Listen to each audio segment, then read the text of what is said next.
Hello, this is Kent Crawford, and we are in part two of discussion of Neil Young, Crazy Horse. And I'm by myself today, which is all right. I got Chewy the dog's joining me. Good little service dog. And you might hear him bark, and you might hear a couple noises and stuff like that. But I'm still trying to learn how to make adjustments and make a better video and stuff like that. So carrying on, it's like in the first video, we talked about Neil being in a band called the Minor Birds with Rick James, his first band, and mentioned Don McLean, and then we got into mentioning the Buffalo Springfield, Steve Stills, Richie Furay, Bruce Palmer, and then Big Dewey Martin.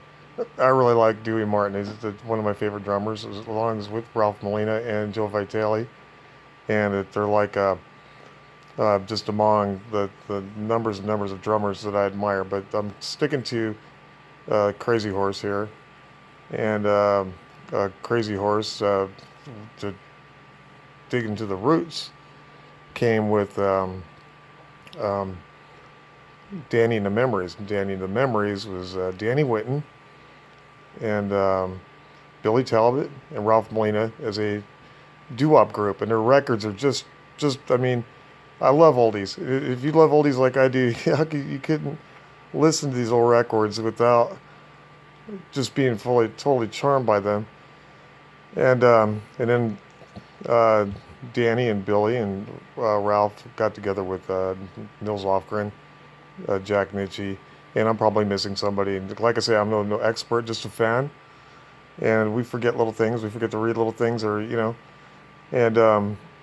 probably missing something. Formed a band called the Rockets. Now they're the original Rockets. They're not the Rockets from the 1970s. Can't help but by the shape I'm in, who covered Peter Green, Fleetwood Mac's "Oh Well." No, this is the Rockets. And their album that came out in 1968 is a very, very good album.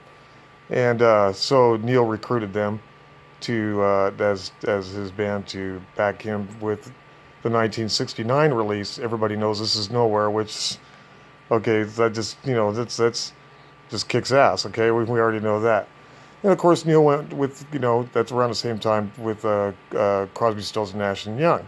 I'm talking David Crosby, Graham Nash, Stephen Stills, who was also in the Buffalo Springfield, and Neil himself, big guy, we like to call him. And Crazy Horse, their debut album as Crazy Horse did not have Neil on it. That has a big horse on it with teeth. It's kind of scary looking. It's a crazy horse. And hi Dave. So that album was released, I believe in 71. Like I say, no expert, forgive me.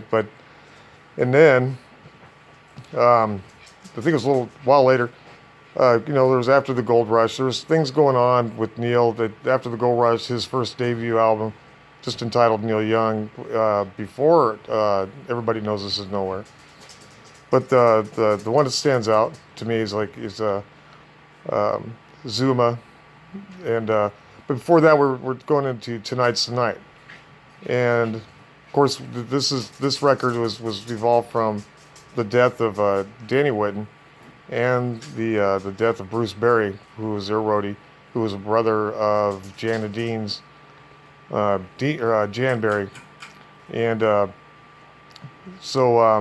it going, Dave? Come over here, make an appearance, say hello. Oh, I got to get something to drink.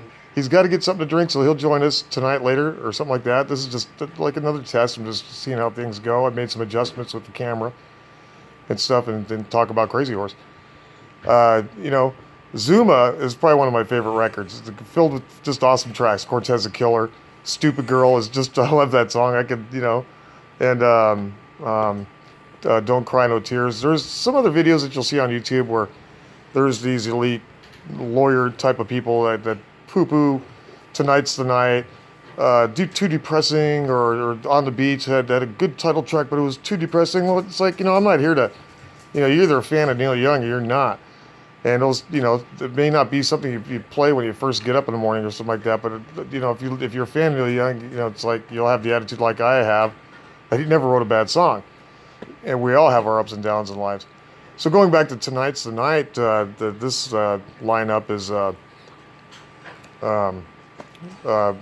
an interesting lineup, but it also includes the Santa Monica Flyers. And believe me, I'm no expert, and I'm getting like choked up because I'm still doing my research just by the top of my head, not from what's in front of me or any records in front of me or anything or any planned thing. I'm just rambling.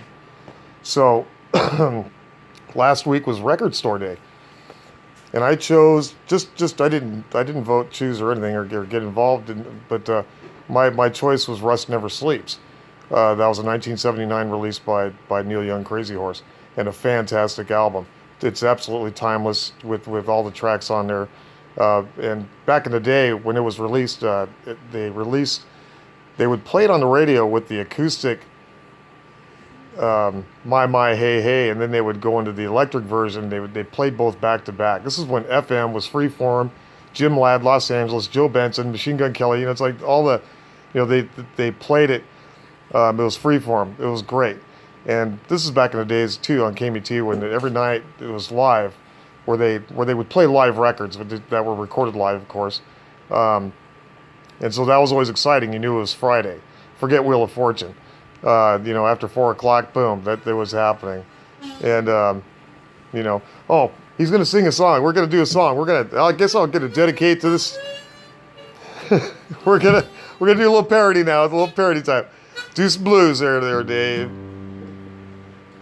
This. I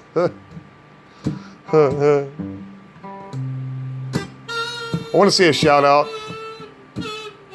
to our good friends Crazy Horse, Nils Lofgren and Neil. Everybody loves Neil. And Billy Talbot. We love Billy Talbot because he goes into a trance, and I understand he lives in the Dakotas. Cold winter, Billy, wasn't it?